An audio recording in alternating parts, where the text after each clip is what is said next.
上話直說1分鐘。行政長官李家超6月17日指出，香港在瑞士洛桑管理學院發表的新一份世界競爭力年報中重回前3，以99.2分的高分排名季軍，競爭力分數年增幅為前10名中最高，政府效率表現亦上升至全球第2，經濟表現更連升5位達至全球第6。香港在全球競爭力排名中上升，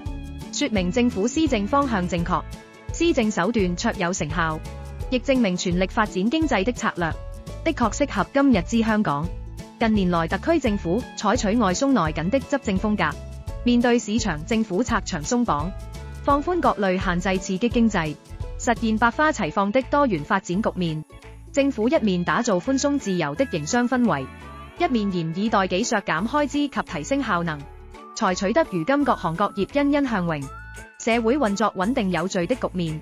今年以來有關公務員薪酬水平及病假福利等議題引起社會廣泛關注，政府設立更加嚴格的問責制度，不僅是對全體公職人員的警示與約束，亦是對外界質疑的正面回應，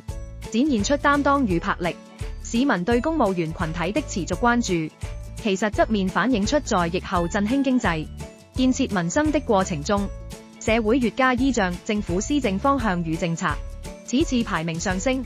對於香港經濟實力、特區政府執政能力，均是具有份量的肯定與鼓舞。政府應在此成績上，繼續維護穩定與健全的營商環境，完善法治建設，不斷提高香港各個領域在國際社會上的地位，同時繼續提升政府執政效率及質量，令行政為主導的體制特點發揮更大作用。如果大家對呢個議題有任何意見，可以留言話俾我哋知。再見。